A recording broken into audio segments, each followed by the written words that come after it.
Welcome back. The Polar Nomads here, going to volume 2 of our Wine Basics series. Today we're going to talk a little bit about Chardonnay. Chardonnay is a very versatile grape. It's grown all over the world. We're going to talk a little bit about some of those primary growing areas. We're going to talk about what the wines taste like. If you don't like Chardonnay from one region, we're going to talk about other regions you might like Chardonnay from. We'll talk a little about food pairing, other wines that are comparable to Chardonnay, and see if you can afford these wines.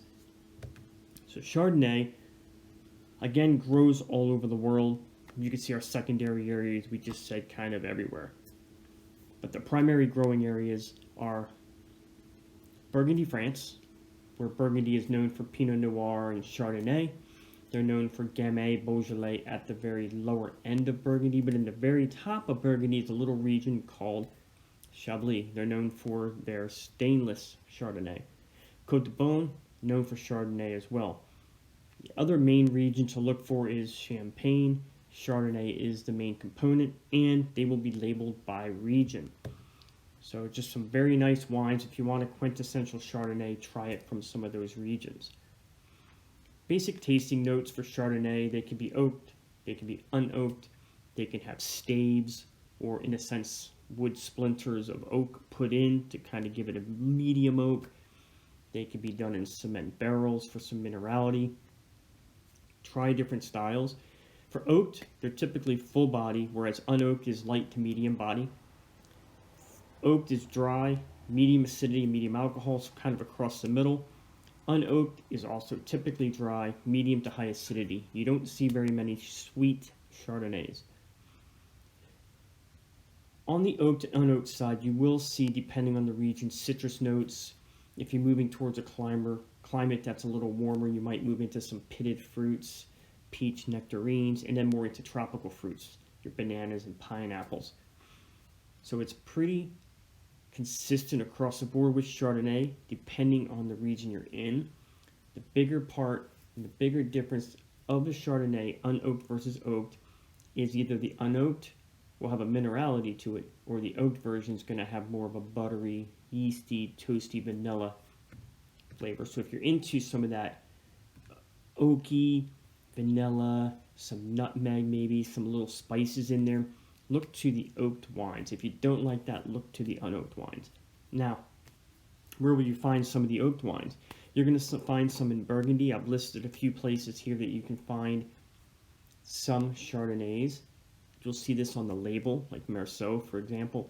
Look for that on the label. These will be lighter bodied, so a little less fruit flavor, but a little more acidity. There can be some oak, there can be some unoaked. You'll know this from the body of the wine. Southern California, typically bigger wines. Grapes are on the vine longer. You can move into that from the citrus to stone fruit to the tropical fruit notes. The acidity drops off and the alcohol goes up. So when you look at Southern California, think high alcohol, lower acidity, more tropical notes. Northern California's cooler climate, think the opposite. Citrus and stone fruit, the acidity will still be high. The alcohol will typically be a little lower because it has not had a chance to ripen fully, get the concentration of sugars. Australia is another area for Chardonnays, the Barossa Valley, McLaren Vale, Goulburn Valley. These are warm regions. Again, look towards what the warm region will provide. Adelaide Hills, Margaret River, Yarra Valley. Some of these areas are more refined, but they're cooler climate. So you're going to lean more towards the citrus and maybe the pear, the peach versus pineapple and banana. So look to these regions for the wines you may like. If you're not a big Chardonnay fan, find out why. Oh, it's too acidic for me. Find something warmer climate that has a little less acidity and a little more fruit character. Let's look at unoaked. Unoaked Chablis, France. I'm going to have a picture at the very end of this of a beautiful wine. It's a Premier Cru from Chablis. These wines are typically all Chardonnay and stainless. They have a hint of minerality to them, and they are more of the citrus stone fruit notes. This is in very North Burgundy, so it's going to be a cooler climate area. Mâconnais, France.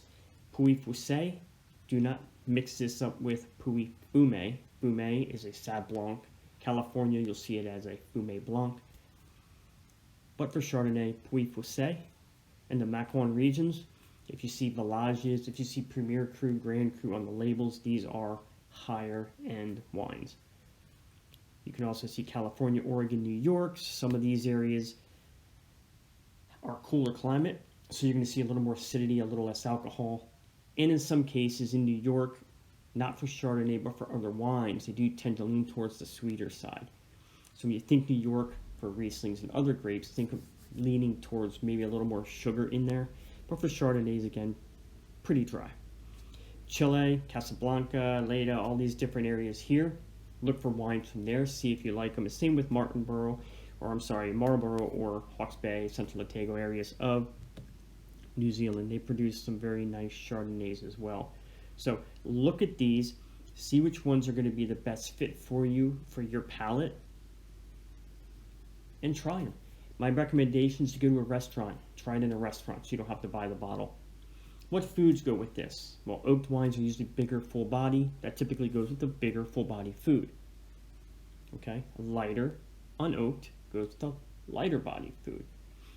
It's also known that if, in the wine world, that if the wine is simple, let's say a very simple Pinot Noir, pair it with a complex food, with something like cocoa bean, right? The wine's delicate, the food's delicate, but the wine is simple and the food is complex. For the oak, it's a bigger body, put it with a bigger food, some cream sauces, things like that. If it's a very simple big oak, then make it a complex food and vice versa. So here's just a few examples of foods that will go with an oaked or an unoaked Chardonnay. Now, let's say you do like Chardonnay and you found that this region I really enjoy. What other grapes out there will I like? Well, there's Roussanne, Marsanne, typically blended together in the Rhone Valley.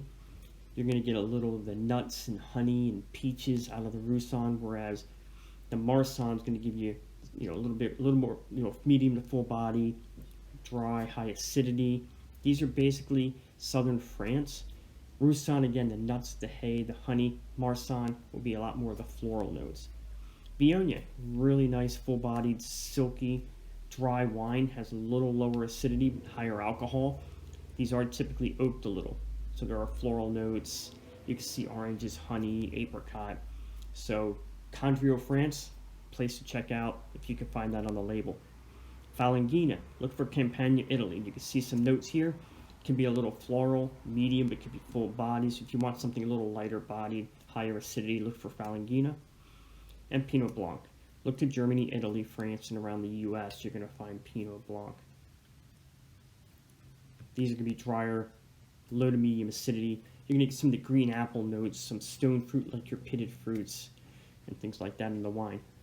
This is a picture again towards the middle of the Chablis Premier Cru, 1ER Cru it's called. This wine was $32. So this is a perfect example of a wine that's phenomenal.